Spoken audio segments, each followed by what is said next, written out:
Welcome students. আজকে আমি ভিডিওতে আলোচনা করব ক্লাস 9-এর ইতিহাসের 3 নাম্বার চ্যাপ্টার। 3 নাম্বার চ্যাপ্টারের একটি গুরুত্বপূর্ণ বিষয় ইটালির ঐক্য আন্দোলন, ইউনিফিকেশন অফ ইটালি। এটা ইউরোপ তথা বিশ্ব ইতিহাসের একটি উল্লেখযোগ্য ঘটনা। তোমরা জানো যে ইটালি আজকে একটি স্বাধীন দেশ, কিন্তু এই দেশটি ভারতের মতোই পরাধীন ছিল। এই দেশের উপর অস্ট্রিয়ার উপনিবেশ ছিল, তাই এই দেশটি স্বাধীনতা লাভ করে। এই দেশটি বিভিন্ন ছোট ছোট রাজ্যে বিভক্ত ছিল। সেই রাজ্যগুলি ঐক্যবদ্ধ হয়ে লড়াই করে, যুদ্ধ করে একটি দেশ অর্থাৎ ইটালি দেশ এটি সৃষ্টি করেছে। আজকে তোমরা জানো ইটালি একটি রাষ্ট্র। ইটালির ঐক্য আন্দোলন ইটালি একটি স্বাধীন দেশে পরিণত হয়েছে। ইটালির বহু ছোট ছোট রাজ্য, তারা ঐক্যবদ্ধ হয়ে এই রাজ্যগুলির মধ্যে পিডমন্ট সার্ডিনিয়া একটা বড় রাজ্য ছিল। এই পিডমন্ট সার্ডিনিয়ার নেতৃত্বে একটি ঐক্যবদ্ধ রাষ্ট্রে পরিণত হয়েছে। এটা আপনা আপনি হয়নি। কোনো উপনিবেশিক শক্তি, কোনো সাম্রাজ্যবাদী শক্তি তার উপনিবেশকে, তার সাম্রাজ্যকে আপনা আপনি ছেড়ে দেয় না। এটা ইতিহাসসম্মত কথা, এটা যুক্তিসঙ্গত বক্তব্য। আমরা ইটালির ঐক্য আন্দোলন সম্পর্কে আলোচনা করতে গিয়ে পয়েন্ট আকারে আলোচনা করব। আমি প্রথম পয়েন্ট অর্থাৎ 1 নাম্বার পয়েন্টে উল্লেখ করছি জাতীয়তাবাদের উন্মেষ, ন্যাশনালিজম। দেখো, যে কোনো ভূখণ্ডে যারা বসবাস করে সেই ভূখণ্ডের মানুষ বিভিন্ন ধর্মের হতে পারে, বিভিন্ন সংস্কৃতির মানুষ হতে পারে, বিভিন্ন তাদের ঐতিহ্য থাকতে পারে, ইতিহাস, দর্শন প্রভৃতি ক্ষেত্রে তোমার পার্থক্য থাকতে পারে। তবুও নির্দিষ্ট ভৌগোলিক সীমানার উপর তারা বসবাস করতে করতে তাদের বিভিন্ন ক্ষেত্রে যে ভিন্নতা, সেই ভিন্নতা ভুলে গিয়ে তারা ঐক্যবদ্ধ হয় এবং সেই ভূখণ্ডকে, তাদের বসবাসযোগ্য ভূখণ্ডকে তারা স্বাধীন করবার জন্য ঐক্যবদ্ধ হয় এবং স্বাধীন করতে উদ্যোগী হয়। যে ধারণার দ্বারা এই স্বাধীন করতে তারা উদ্যোগী হয়, সেই ধারণাটাই হলো ন্যাশনালিজম, সেই ধারণাটাই হলো জাতীয়তাবাদ।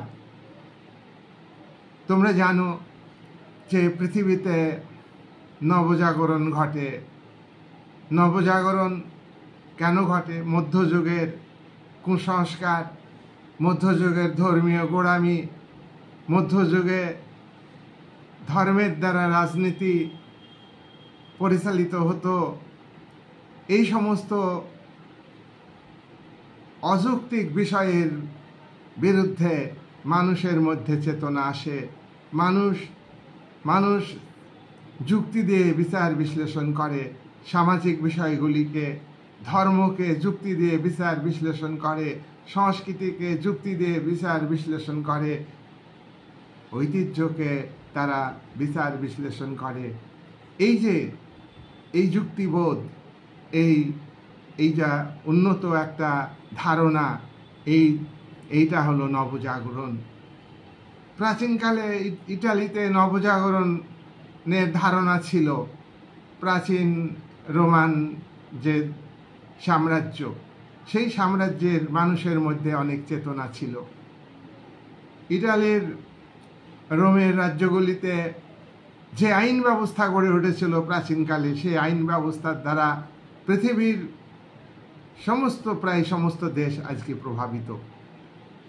সেই ইটালিতে প্রাচীনকালের পরবর্তীকালে মধ্যযুগ এসছে, গোটা ইউরোপে মধ্যযুগ বিরাজ করেছে। প্রায় 1000 বছর ধরে তোমার মধ্যযুগ বিরাজ করেছে। কিন্তু আমরা দেখলাম 1400 সাল থেকে ইটালিতে নতুন করে জাগরণ সৃষ্টি হয়েছে। সেই প্রাচীনকালের যে নবজাগরণ, নতুন করে চেতনা শিক্ষার ক্ষেত্রে, ধর্মের ক্ষেত্রে, রাজনীতির ক্ষেত্রে, শিল্পের ক্ষেত্রে, সংস্কৃতির ক্ষেত্রে, সাহিত্যের ক্ষেত্রে, ইতিহাসের ক্ষেত্রে, দর্শনের ক্ষেত্রে যে নতুন করে ধারণা, নতুন করে যে ভাবনা ইটালিতে সৃষ্টি হয়েছে 1400 সাল থেকে 1499 সাল পর্যন্ত, অর্থাৎ পঞ্চদশ শতক ধরে ইটালিতে নবজাগরণ সৃষ্টি হয়েছে। তা আমরা দেখব 1815 সালে ভিয়েনা কংগ্রেস ইটালির নবজাগরণের পীঠস্থান ইটালি, সেই দেশের জাগরণকে, জাতীয়তাবাদকে দমানোর চেষ্টা করা হয়েছে। কিন্তু পঞ্চদশ শতক ধরে, অর্থাৎ 1400 সাল থেকে 1499 সাল, এই 100 বছর ধরে ইটালিতে নবজাগরণ ঘটেছিল। সেই নবজাগরণ আবারও তোমার চাপা পড়েছিল। সেখানে আবারও নতুন উপনিবেশিক শক্তি সাম্রাজ্য বিস্তার করেছে। আমরা লক্ষ্য করব যে ইটালিতে পঞ্চদশ শতকে যে নবজাগরণের ধারণা তৈরি হয়েছিল, এবং এই ইটালিকে নবজাগরণের পীঠস্থান হিসাবে অনুকরণ করেছে পৃথিবীর বিভিন্ন দেশ, বহু দেশ। সেই দেশে আমরা দেখেছি যে ফরাসি দেশের বিপ্লবের আগে, 1790 আগে যে প্রতিক্রিয়াশীল শাসন ব্যবস্থা, অস্ট্রিয়াতে যে প্রতিক্রিয়াশীল শাসন ব্যবস্থা চলছিল, মেটারনিখ 1809 সালে ক্ষমতায় এসছেন। তাহলে সেখানে অস্ট্রিয়াতে তোমার প্রতিক্রিয়াশীল শাসন ব্যবস্থা ছিল। আর অস্ট্রিয়ার উপনিবেশ ইটালির বহু ক্ষুদ্র ক্ষুদ্র রাজ্যে, সেখানেও কিন্তু তোমার প্রতিক্রিয়াশীল শাসন, অর্থাৎ তোমার স্বৈরাচারী রাজতন্ত্র, দৈব শক্তির উপরে ঈশ্বর প্রদত্ত ক্ষমতা, রাজা, এই যে দৈব শক্তির উপর রাজতন্ত্র প্রতিষ্ঠিত ছিল, সেটা কিন্তু তোমার ইটালির ছোট ছোট রাজ্যগুলিতে ছিল। কিন্তু আমরা কি দেখলাম? ফ্রান্সে 1790 বিপ্লবের পর 1799 সালে প্রথম প্রজাতান্ত্রিক সরকার প্রতিষ্ঠিত হয়েছে। ষোড়শ লুইকে গিলোটিন যন্ত্রে হত্যা করা হয়েছে। কিন্তু ফ্রান্সের দুরবস্থা সৃষ্টি হয়, প্রজাতান্ত্রিক সরকার টিকেনি। সেই জায়গায় ফ্রান্সে যখন দুর্দিন চলছে, আভ্যন্তরীণ ক্ষেত্রে বিরাট সংকট, অর্থনৈতিক ক্ষেত্রে সংকট, রাজনৈতিক ক্ষেত্রে অস্থিরতা দেখা দিয়েছে, ঠিক সেই রকম একটা পরিস্থিতিতে ফ্রান্সের রাজতন্ত্র যখন ধুলাই লুটিত হচ্ছে, সেই রকম একটা পরিস্থিতিতে নেপোলিয়ন বোনাপার্ট 1799 সালে ক্ষমতায় আসেন। তিনি সম্রাট পদ সৃষ্টি করেছেন। এই নেপোলিয়ন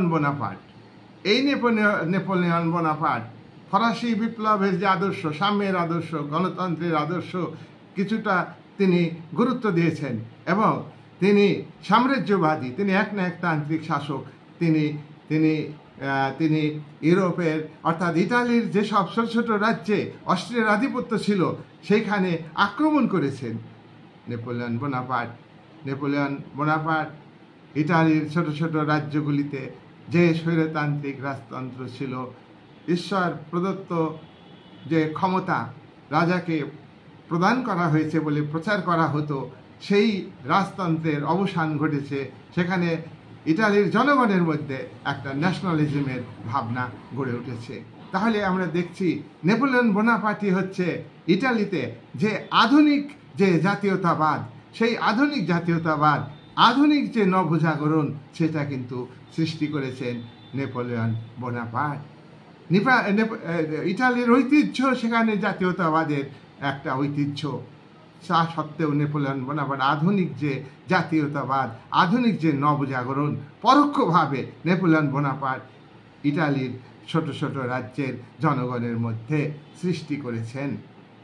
নাম্বার 2, 1 নম্বর পয়েন্টের আলোচনা তোমরা শুনলে। 2 নম্বর আলোচনা হলো ইটালি ও ভিয়েনা কংগ্রেস।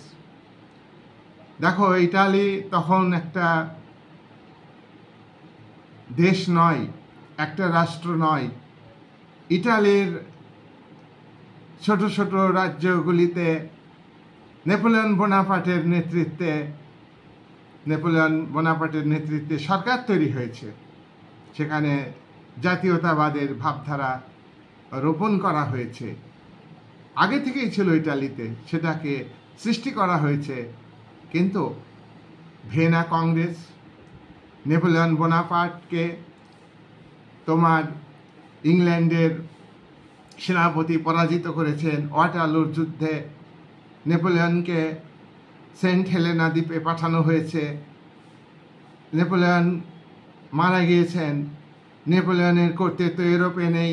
ফ্রান্স পরাজিত শক্তি। নেপোলিয়ন যে দেশের সম্রাট ছিলেন, সেই পরাজিত শত্রুকে ভিয়েনা কংগ্রেসে, অর্থাৎ 1815 সালে অস্ট্রিয়ার রাজধানী ভিয়েনা নগরীতে যে সম্মেলন বা মিটিং বা কংগ্রেস হয়েছিল, সেখানে অস্ট্রিয়ার প্রধানমন্ত্রী মেটারনিকের একটা দৃষ্টিভঙ্গি ছিল, যে কোনো প্রকারে ইটালির রাজ্যগুলির যে জাতীয়তাবাদ, নেপোলিয়ন বোনাপার্ট যে নবজাগরণ সৃষ্টি করেছেন, সেটাকে নষ্ট করতে হবে, সেটাকে ধ্বংস করতে হবে। তাই ন্যায্য অধিকার নীতি অনুযায়ী ভিয়েনা কংগ্রেসের সেই পুরাতন যে রাজবংশ ইটালির ছোট ছোট রাজ্যগুলিতে ছিল, সেই রাজবংশগুলিকে তিনি ফিরিয়ে আনেন।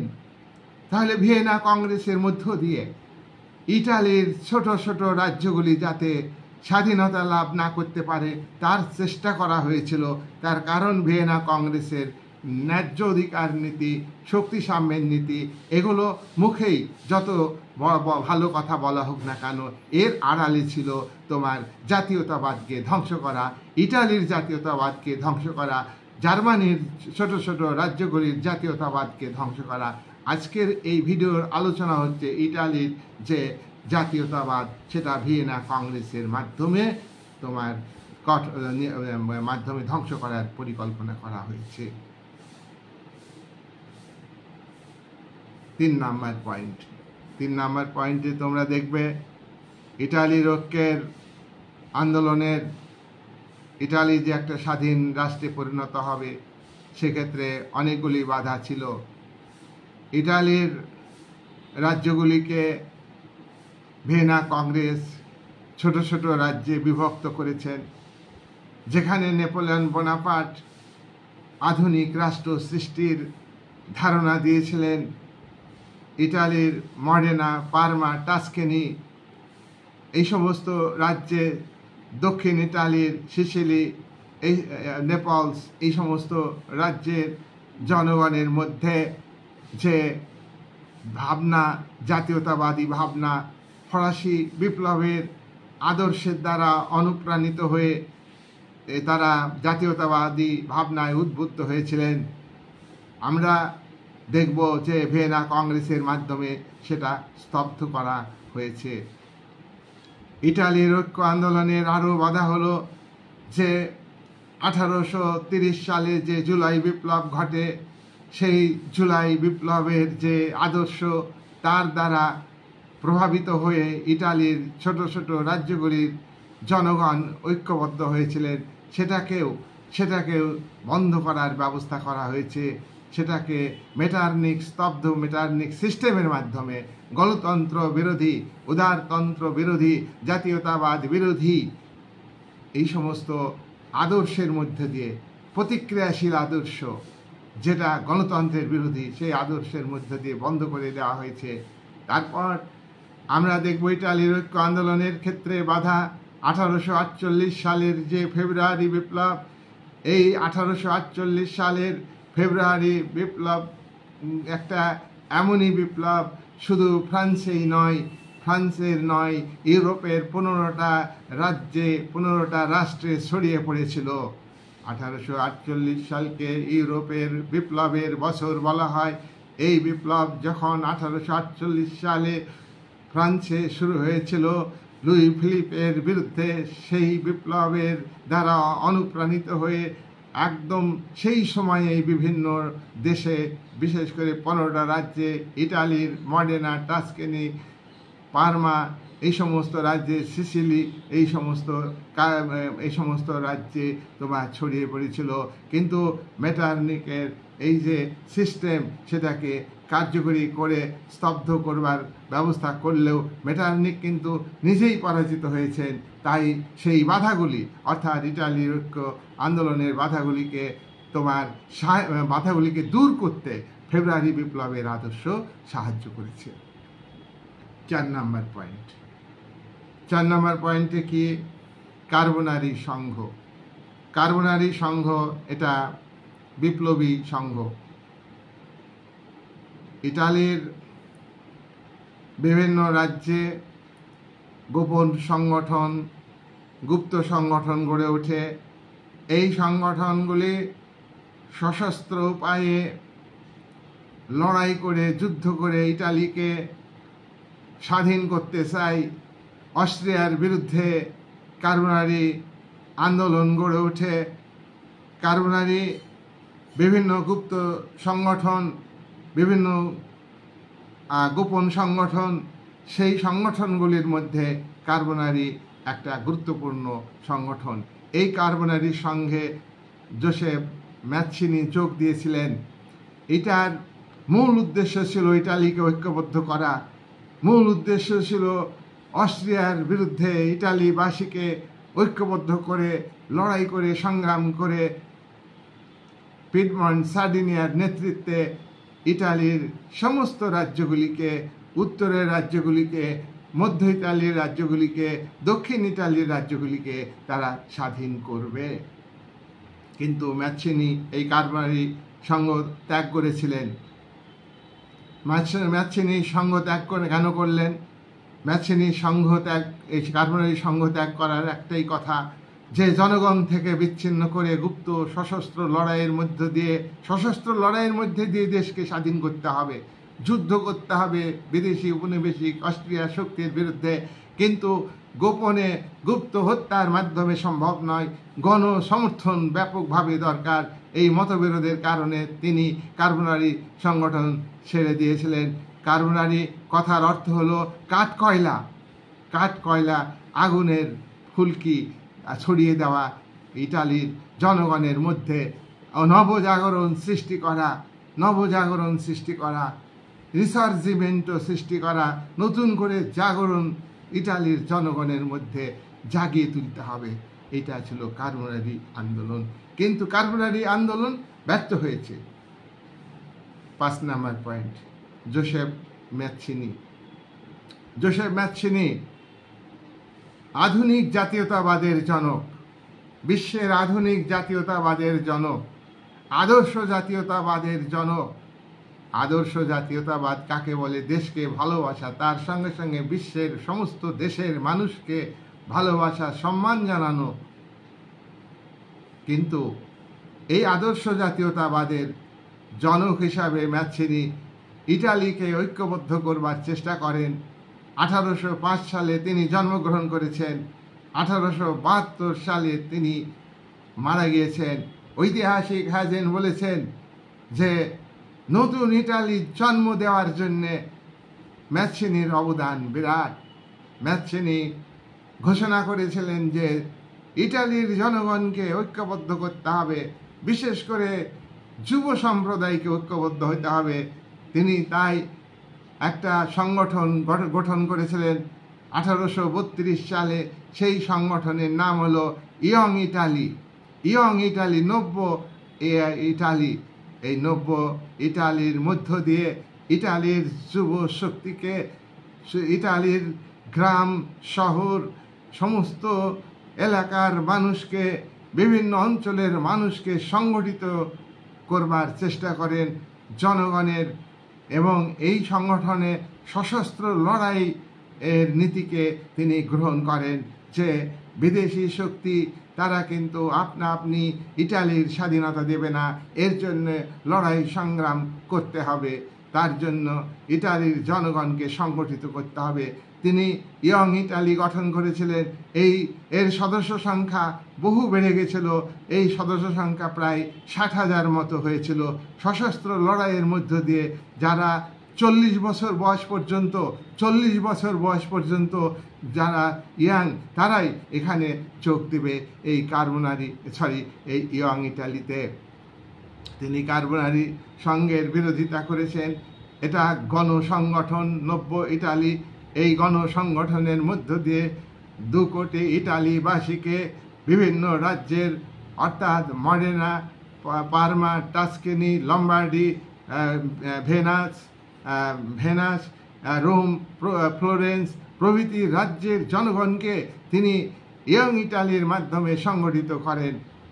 7 নম্বর পয়েন্ট, 1848 সালে আমরা দেখলাম ফেব্রুয়ারি বিপ্লব যখন ঘটেছে, তখন জোসেফ ম্যাৎসিনি তিনি আন্দোলনের ডাক দিয়েছেন, লড়াইয়ের ডাক দিয়েছেন।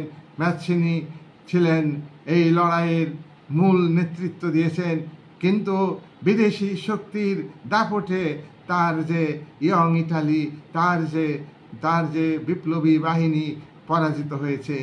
সুতরাং একটা কথা যে আন্তর্জাতিক ক্ষেত্রে তখন অস্ট্রিয়া হচ্ছে ইউরোপের মধ্যে সবথেকে শক্তিশালী রাষ্ট্র। অস্ট্রিয়া হচ্ছে প্রতিক্রিয়াশীল শক্তির অধিকারী। রাষ্ট্র গণতন্ত্র বিরোধী, সাম্যের আদর্শের বিরোধী, স্বৈরাচারী শাসক মেটারনিক। তাই ম্যাৎসিনির পক্ষে এই যে বিরাট শক্তির অধিকারী অস্ট্রিয়া, তার সঙ্গে পেরে ওঠা সম্ভব হয়নি। তাই আমরা দেখলাম তিনি ব্যর্থ হয়েছেন। তবে একটা কথা কি, সংগ্রামের রক্ত কখনোই ব্যর্থ হয় না। জাতীয়তাবাদের বিকাশের যে ভূমিকা ম্যাৎসিনি, সেই ভূমিকাকে আমরা অস্বীকার করতে পারবো না। আজকে ইটালির ঐক্য আন্দোলনের ক্ষেত্রে তিনি সফল না হলেও এই ঐক্য আন্দোলনকে তিনি অনেক এগিয়ে নিয়ে যান, এ কথা আমাদের স্বীকার করতেই হবে। 9 নম্বর পয়েন্ট, ম্যাৎসিনি অস্ট্রিয়ার বিরুদ্ধে যুদ্ধ করে ইটালিকে ঐক্যবদ্ধ করতে পারলেন না, স্বাধীন করতে পারলেন না। এই যে অভিজ্ঞতা কাউন্ট ক্যাভুর তিনি গ্রহণ করেন। কাউন্ট ক্যাভুর ইটালির নবজাগরণকে গুরুত্ব দিয়েছেন। রিসার্চিমেন্টো, অর্থাৎ ইটালির মানুষের মধ্যে চেতনা আনেন। ক্যাভুর মনে করিয়ে দেন যে নবজাগরণের পীঠস্থান হলো ইটালি। 1400 থেকে 1499 সাল, অর্থাৎ 15 শতক ধরে ইটালিতে যে নবজাগরণ সৃষ্টি হয়েছিল, তার ঢেউ গোটা ইউরোপ তথা পৃথিবীর বিভিন্ন দেশে ছড়িয়ে পড়েছে। সুতরাং সেই দেশে তারই উত্তরাধিকারী আমরা। আমাদের নবজাগরণ তো নতুন করে জাগরণকে আরও বেশি বৃদ্ধি করতে হবে, বিকশিত করতে হবে। তাই তিনি নবজাগরণ সমিতি গঠন করেছিলেন এবং তিনি উপলব্ধি করেছিলেন যে ইটালির বিভিন্ন রাজ্যের মধ্যে সবথেকে বড় রাজ্য হচ্ছে পিডমন্ট সার্ডিনিয়া। এই পিডমন্ট সার্ডিনিয়াকে নেতৃত্ব দিতে হবে, ছোট ছোট রাজ্যগুলিকে সংগঠিত করতে হবে অস্ট্রিয়ার বিরুদ্ধে। তাই 1850 সালে কাউন্ট ক্যাভুর তিনি মন্ত্রিসভায় যোগ দিলেন, পিডমন্ট সার্ডিনিয়ার মন্ত্রিসভায় যোগ দিলেন। কাউন্ট ইমানুয়েল তাকে সমর্থন করেছিলেন এবং তিনি পিডমন্ট সার্ডিনিয়াকে একটা শক্তিশালী রাষ্ট্রে পরিণত করবার চেষ্টা করেন। পিডমন্ট সার্ডিনিয়াতে কৃষকদের জন্য কৃষি সংস্কারমূলক কাজ করেন, শ্রমিকদের উন্নতির জন্য তিনি ব্যবস্থা গ্রহণ করেন, শিল্পের উন্নতির জন্য ব্যবস্থা গ্রহণ করেন, সাধারণ মানুষের মধ্যে পরিষেবামূলক কাজ করেন। এইভাবে পিডমন্ট সার্ডিনিয়াকে ইটালির অন্যান্য রাজ্যের কাছে দৃষ্টি আকর্ষিত হয়। তার তুলে ধরেন পিডমন্ট সার্ডিনিয়ার ভাবমূর্তি, যাতে অন্যান্য ছোট ছোট ইটালির রাজ্যগুলি অনুকরণ করে, উপলব্ধি করতে পারে, তার চেষ্টা কিন্তু কাউন্ট ক্যাভুর করেন। কাউন্ট ক্যাভুর হলো ইটালির ঐক্য আন্দোলনের প্রাণপুরুষ, ইটালি ঐক্য আন্দোলনের মস্তিষ্ক। আমরা ম্যাথসিনিকে ছোট না করতে পারি না। ম্যাথসিনির সঙ্গে তোমার কাউন্ট ক্যাভুরের মতভেদ আছে। মতভেদের একটা কারণ হলো ম্যাথসিনি ইটালিকে ঐক্যবদ্ধ করবার জন্যে, স্বাধীন করবার জন্যে বিদেশি শক্তির প্রয়োজন আছে এটা মনে করেননি। কাউন্ট ক্যাভুর ম্যাথসিনির ব্যর্থ যে অভিজ্ঞতা, সেই অভিজ্ঞতাকে তিনি গ্রহণ করেছিলেন যে ইটালিকে ঐক্যবদ্ধ করতে গেলে, স্বাধীন করতে গেলে বিদেশি শক্তির সাহায্য দরকার। তাই ইউরোপের অন্যান্য রাষ্ট্রের দিকে খেয়াল রাখতে হবে, বিশেষ করে ইংল্যান্ড এবং ফ্রান্সের সাহায্য আমাকে নিতে হবে। এইটা তিনি উপলব্ধি করেছিলেন।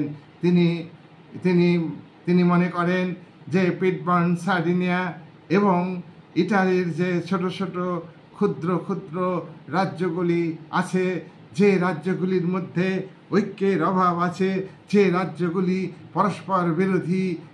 পরস্পর বিরোধিতায় লিপ্ত, সেই রাজ্যগুলির সমস্যা, এটা ইটালির ঐক্য আন্দোলন, এটা একটা ইউরোপীয় সমস্যা, এটা একটা আন্তর্জাতিক সমস্যা। এই ধারণাটা আমাকে ইউরোপীয় রাষ্ট্রগুলির কাছে তুলে ধরতে হবে।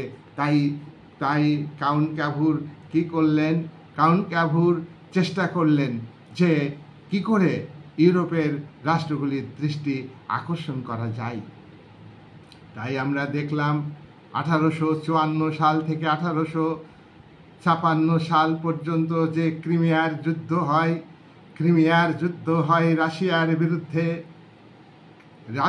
বিরুদ্ধে ইংল্যান্ড যুদ্ধ করে, রাশিয়ার বিরুদ্ধে ফ্রান্স যুদ্ধ করে। রাশিয়ার বিরুদ্ধে ফ্রান্স এবং ইংল্যান্ড যখন যুদ্ধ করে, সেই ক্রিমিয়ার যুদ্ধে পিডমন্ট সার্ডিনিয়া যোগদান করে, অর্থাৎ কাউন্ট ক্যাভুর যোগদান করেন এবং তাদেরকে সাহায্য করেন এবং পরবর্তীকালে তিনি ফ্রান্সের সমর্থন আদায় করেন। এটা ক্রিমিয়ার যুদ্ধে যোগদানের ফলে পিডমন্ট সার্ডিনিয়াকে অনেকটাই ইউরোপীয় শক্তিগুলির নজরে আনবার চেষ্টা করেন। 13 নম্বর পয়েন্ট হচ্ছে প্লম-বিয়ার্সের চুক্তি। প্লম-বিয়ার্সের চুক্তি কাদের মধ্যে হয়েছিল? প্লম-বিয়ার্সের চুক্তি হয়েছিল ফ্রান্স এবং পিডমন্ট সার্ডিনিয়ার সঙ্গে। ফ্রান্সের সম্রাট তৃতীয় নেপোলিয়ন, থার্ড নেপোলিয়ন, তোমরা পড়েছ ফ্রান্সের সম্রাট নেপোলিয়ন বোনাপার্ট, ওটা হচ্ছে প্রথম নেপোলিয়ন বোনাপার্ট, অথবা নেপোলিয়ন বললে প্রথম বোনাপার্ট, যিনি এক শাসক ছিলেন। তেনার সম্পর্কে তোমরা অনেক ভিডিওতে জেনেছ। আর এখানে আলোচনার বিষয় হচ্ছে কি? তৃতীয় নেপোলিয়ন, থার্ড নেপোলিয়ন বা লুই নেপোলিয়ন, ফ্রান্সের সম্রাট, তার সঙ্গে একটা চুক্তি করলেন, প্লম-বিয়ার্সের চুক্তি। এই চুক্তি হলো ফ্রান্স এবং পিডমন্ট সার্ডিনিয়ার মধ্যে, অর্থাৎ ফ্রান্সের সম্রাট তৃতীয় নেপোলিয়ন এবং পিডমন্ট সার্ডিনিয়ার প্রধানমন্ত্রী ক্যাভুরের মধ্যে। এই চুক্তি অনুযায়ী ঠিক হলো যে ইটালি যদি অস্ট্রিয়ার সঙ্গে যুদ্ধ করে,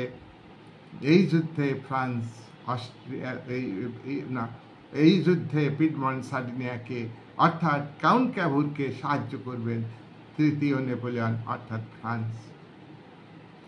এইভাবে প্লম-বিয়ার্সের চুক্তির মধ্য দিয়ে যদি যুদ্ধ করতে হয়, এই যুদ্ধে ফ্রান্স আমার পাশে দাঁড়াবে, এইটা নিশ্চিত করলেন কে? প্লম্বিয়ার্সের চুক্তির মধ্য দিয়ে কাউন্ট ক্যাভুর।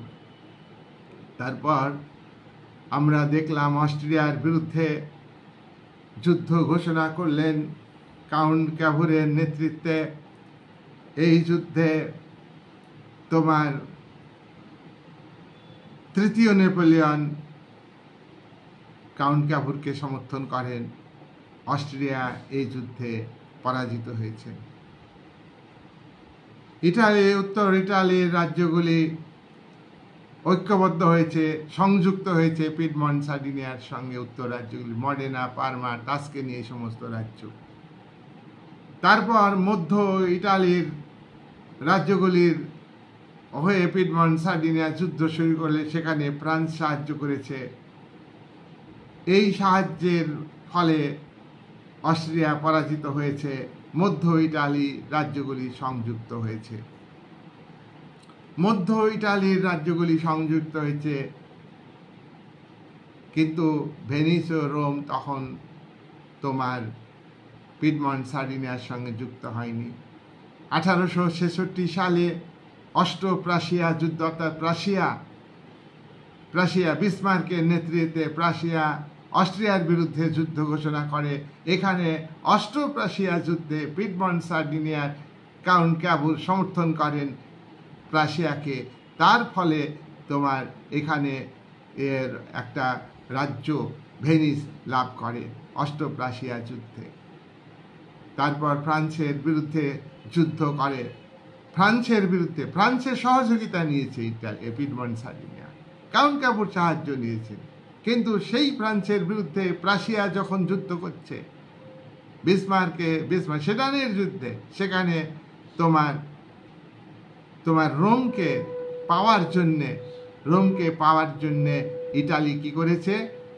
ইটালি প্রাশিয়াকে সমর্থন করেছে। প্রাশিয়া ফ্রান্স এর যুদ্ধে ফ্রান্স পরাজিত হয়েছে প্রাশিয়ার কাছে, তখন রোম লাভ করেছে।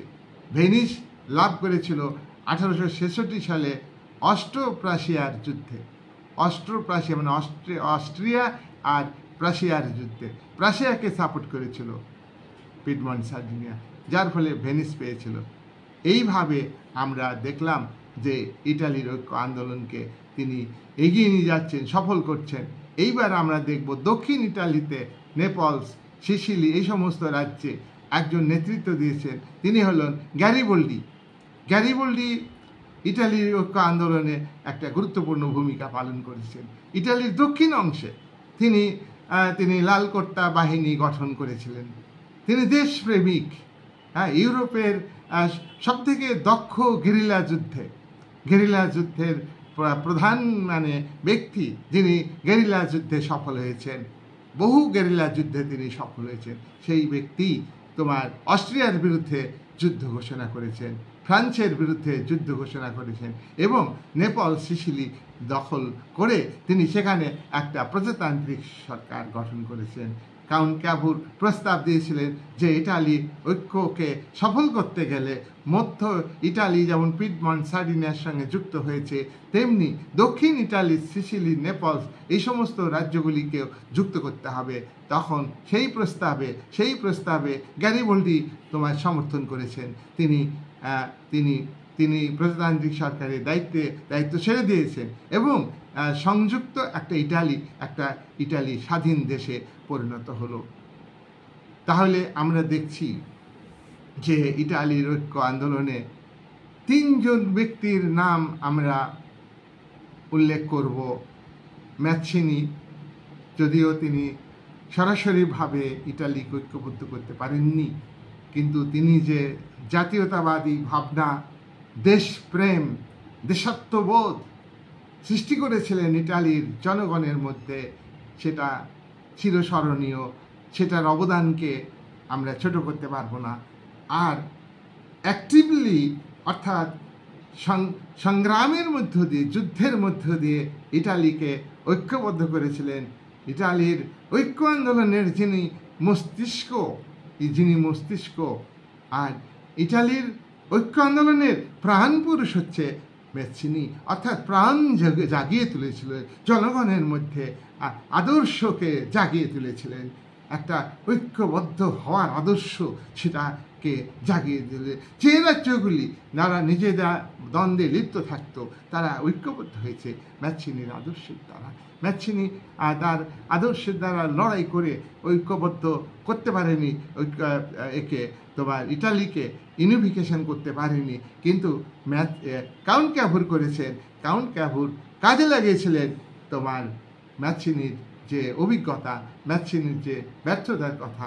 তিনি বিদেশি শক্তি, সামরিক শক্তিকে গুরুত্ব দিয়েছিলেন, বিদেশি সামরিক সাহায্যকে গুরুত্ব দিয়েছিলেন, এবং সেইভাবে তিনি পিডমন্ট সার্ডিনিয়াকে কাজে লাগিয়ে, তার পররাষ্ট্রনীতিকে কাজে লাগিয়ে তিনি ইটালিকে ঐক্যবদ্ধ করতে পেরেছেন। এই হলো ইটালির ঐক্য আন্দোলন। তারপর আমরা দেখব যে এই ইটালি ট্রেন্টিনো এবং ট্রিয়েস্ট তখনও কিন্তু ঐক্য আন্দোলনের মধ্য দিয়ে পায়নি। আমরা দেখলাম যে ভেনিস এবং রোম নগরী এই দুটো পরে পেয়েছে। অস্ট্রো প্রাশিয়ার যুদ্ধে পেয়েছে, আর একটা হলো ফ্রাঙ্কো প্রাশিয়া, ফ্রান্স এবং প্রাশিয়ার মধ্যে যুদ্ধে প্রাশিয়াকে সাপোর্ট করেছে ইটালি। আমরা দেখব যে জার্মানির সঙ্গে ইটালির বন্ধুত্ব ট্রিপল অ্যালায়েন্স তৈরি করেছে।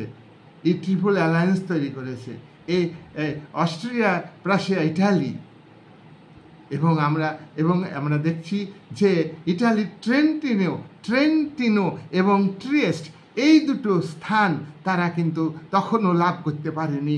ইটালির ঐক্য আন্দোলন সম্পূর্ণ হলেও এই দুটো স্থান লাভ করবার জন্যে তারা ভবিষ্যতের জন্য অপেক্ষা করেছে। তারা আরেকটা যুদ্ধ চেয়েছে, সেটা হলো ফার্স্ট ওয়ার্ল্ড ওয়ার। তোমরা দেখবে আমি ফার্স্ট ওয়ার্ল্ড ওয়ার পড়ব। তোমার 1913 পর্যন্ত ইটালির রোল, এমনকি যুদ্ধ শুরু হয়ে গেছে 1914 সালে, তখনও ইটালি কোন দিকে যোগ দেবে? তাহলে ইটালির ভূমিকা ছিল জার্মানির পক্ষে, অর্থাৎ শত্রুপক্ষের দিকে। জার্মানির সম্রাট দ্বিতীয় কাইজার উইলিয়াম, যুদ্ধং দেহি মনোভাব, যিনি সাম্রাজ্যবাদী, যে জার্মানিকে ঐক্যবদ্ধ করেছেন বিসমার্ক, সেই বিসমার্ক 20 বছর প্রধানমন্ত্রী হিসাবে শাসক হিসাবে ভূমিকা নিয়ে সেখানে শিল্পায়ন ঘটিয়েছেন। তার সেই শিল্পজাত দ্রব্য বিশ্ববাজারে বিক্রি করবার জন্য প্রতিযোগিতায় লিপ্ত হয়েছে, যুদ্ধের আবহাওয়া তৈরি করেছে। সেই ক্ষেত্রে আমরা দেখেছি ইটালি জার্মানির পক্ষ নিয়েছিলেন, কিন্তু যখন দেখলাম যুদ্ধ শুরু হলো, 1 বছর পরে ইটালি নিরপেক্ষ থাকলো না, তারা মিত্রপক্ষে যোগ দিয়েছিল ট্রেন্টিনো এবং ট্রিয়েস্ট লাভ করবার জন্য। জার্মানি যে ঐক্যবদ্ধ হয়েছিল তা সেখানে বিদেশি সেনা পিস অফ প্যারিস, অর্থাৎ প্যারিসের শান্তি বৈঠকে যে ভার্সাই চুক্তি স্বাক্ষরিত হয়েছিল তার মধ্য দিয়ে জার্মানি আবার পরাধীন হয়ে গেছিল, এ কথা বলাই যায়। এটা আমি পরবর্তী আলোচনা করব, ভার্সাই চুক্তি নিয়ে আলোচনা করব। আমরা জার্মানি ঐক্য আন্দোলন নিয়ে পরবর্তী ভিডিওতে আলোচনা করব। জার্মানি ঐক্য আন্দোলন, জার্মানিও একটা পরাধীন দেশ ছিল, খুব মজার ব্যাপার। তাহলে আমরা এখানে দেখছি, আমি আজকের ভিডিওর মধ্যে দিয়ে বলেছি যে একটা কথা, যে আগে আমি একাধিক ভিডিওতে বলেছি ফ্রেঞ্চ রেভলিউশনের কথা প্রত্যেকটা কোশ্চেনে, প্রত্যেকটা আলোচনায় আনতে হবে, মানে এসে যাবে।